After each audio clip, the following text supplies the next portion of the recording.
अगर पशु की नाक, पेशाब, थन, आंख या सर्जरी के बाद अचानक ब्लीडिंग शुरू हो जाए और आपने गलत इंजेक्शन चुन लिया, तो ब्लीडिंग रुकने की बजाय और बिगड़ सकती है। आज मैं आपको एक ऐसे हीमोस्टैटिक इंजेक्शन के बारे में बताने वाला हूं, जो सही कंडीशन में दिया जाए तो जान बचाता है, लेकिन गलत केस में लगाया जाए तो बिल्कुल बेअसर साबित होता है।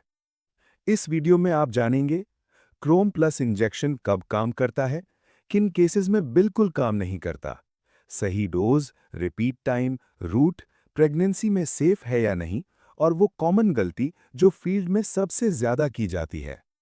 अगर आप वेटेनरी फील्ड में हैं, तो ये वीडियो पूरा देखना आपके लिए जरूरी है। क्रोम प्लस इंजेक्शन मोरविल कंपनी का एक प्रोडक्ट है। इस इंजेक्शन का मुख्य सॉल्ट कार्बाजोक्रोम सैलिसिलेट होता है। ये 30 ml की मल्टी डोज वायल में आता है, यानी एक वायल से कई डोजेज निकाली जा सकती हैं। For veterinary use only. इस इंजेक्शन का सोल्यूशन एकदम क्लियर होना चाहिए। अगर वायल के अंदर कोई भी हार्ड पार्टिकल दिखाई दे, तो इस इंजेक्शन का यूज बिल्कुल नहीं करना है। कार्बाजोक्रोम सैलिसिलेट एक हीमोस्टैटिक ड्रग है। जब शरीर के किसी हिस्से में ब्लीडिंग हो रही हो और ब्लड फ्लो हो रहा हो, तब क्रोम प्लस इंजेक्शन का उपयोग किया जा सकता है। Each ml contains carbazochrome salicylate equivalent to adrenochrome monosemicarbazone 10 mg, यानी 1 ml में 10 mg मिलाया गया है। Dosage as directed by the veterinarian. इस इंजेक्शन की डोज वेटरिनेरियन द्वारा ही तय की जाती है। किस केस में किस समय और कितनी डोज देनी है, ये फैसला वेट करेंगे। ये ऐसा इंजेक्शन नहीं है कि कोई भी अपनी मर्जी से लगा दे। इसके साइड इफ़ेक्ट्स गंभीर हो सकते हैं। अब बात करते हैं इसकी डोज की। इस इंजेक्शन की डोज पूरी तरह पशु की कंडीशन पर डिपेंड करती है। लेकिन जानकारी के लिए बता दूं, इसकी नॉर्मल डोज 1 ml प्रति 20 kg बॉडी वेट पर इस्तेमाल किया जाता है। लेकिन अगर पशु को ब्लीडिंग ज्यादा हो रही हो, खून तेज फ्लो में बह रहा हो या धार बनी हुई हो, तो ऐसे इमरजेंसी केसेस में इसकी फुल डोज 1 ml प्रति 10 kg बॉडी वेट तक दी जा सकती है। नॉर्मल केसेस में नॉर्मल डोज ही इस्तेमाल की जाती है। अब बात करते हैं इसके रूट की। इस इंजेक्शन को इंट्रामस्कुलर और इंट्रावीनस दोनों रूट से दिया जा सकता है। इमरजेंसी कंडीशन में इसे स्लो आईवी दिया जाता है। जरूरत पड़ने पर इसे एनएस या डीएनएस ड्रिप में मिलाकर भी दिया जा सकता है, ताकि ब्लीडिंग को तुरंत कंट्रोल किया जा सके। इस इंजेक्शन का मुख्य काम ब्लीडिंग को रोकना होता है, लेकिन कुछ स्थिति में ये इंजेक्शन काम करता है और कुछ स्थिति में ये काम नहीं करता। किन स्थिति में ये काम करता है और किन में नहीं, इन सभी बातों के बारे में मैं आगे आपको डिटेल में बताऊंगा। अब बात करते हैं कि ये इंजेक्शन कहाँ सबसे अच्छा रिजल्ट देता है। इंजरी।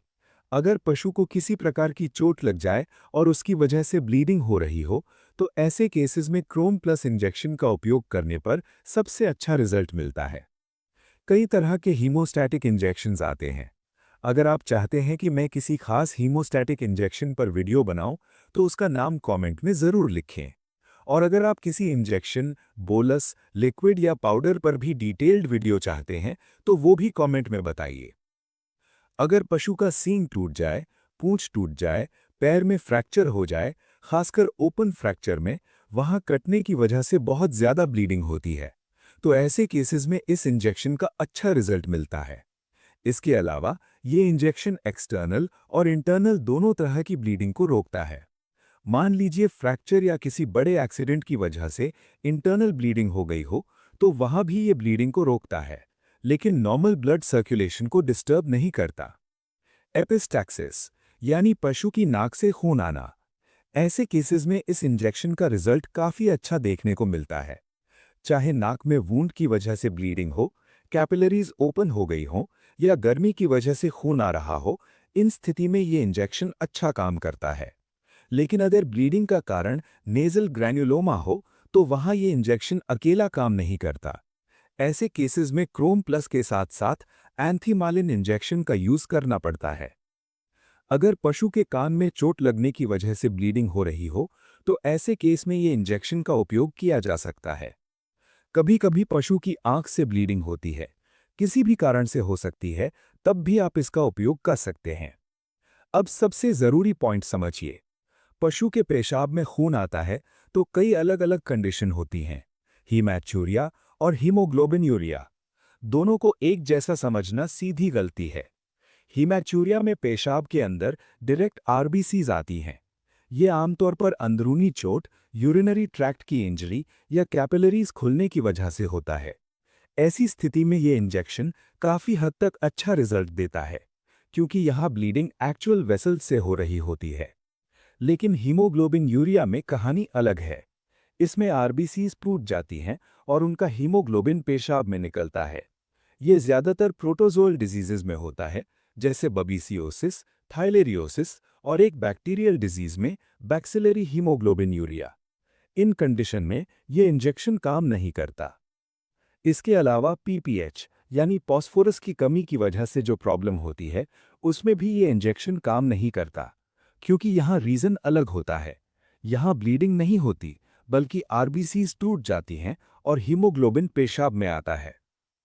अगर बच्चेदानी से जुड़ी कोई समस्या होती है, जैसे आरओपी यानी रिटेंशन ऑफ प्लेसेंटा, यानी जैर अपने आप नहीं गिरी और हाथ से निकालनी पड़ी, तो उसके बाद ब्लीडिंग होने के चांसेस रहते हैं। इसी तरह अगर डिस्टोकिया हुआ हो, तो डिस्टोकिया के केसेस में अंदर कई चीज़ें रप्चर हो सकती हैं। कॉटिलेडॉन्स डैमेज हो सकते हैं, यूटेरस रप्चर हो सकता है, या कोई भी ब्लड वेसल रप्चर हो सकती है, जिसकी वजह से अंदरूनी या बाहरी ब्लीडिंग शुरू हो सकती है। ऐसी स्थिति में इस इंजेक्शन का यूज कर सकते हैं।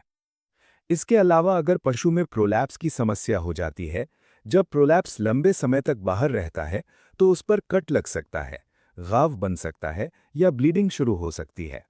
ऐसी स्थिति में इस इंजेक्शन का उपयोग किया जा सकता है। इसके अलावा अगर पशु के थन से खून आने लगता है, तो ऐसी स्थिति में ये इंजेक्शन बहुत अच्छा काम करता है। लेकिन एक बात साफ समझ लो, अगर ब्लीडिंग का कारण फंगल इन्फेक्शन या माइकोप्लाज्मा इन्फेक्शन है, तो वहाँ ये इंजेक्शन काम नहीं करता। बाकी केसेस में, चाहे थन में कट लगने की वजह से खून आ रहा हो या मस्टाइटिस की वजह से ब्लीडिंग हो रही हो, इन दोनों ही स्थितियों में ये इंजेक्शन ब्लीडिंग कंट्रोल करने में बहुत शानदार रिजल्ट देता है। जब हम पशु की सर्जरी करते हैं और हमें ब्लीडिंग होने का डाउट होता है, या फिर सर्जरी के बाद ब्लीडिंग शुरू हो जाती है, तो ऐसी स्थिति में इस इंजेक्शन का उपयोग किया जा सकता है।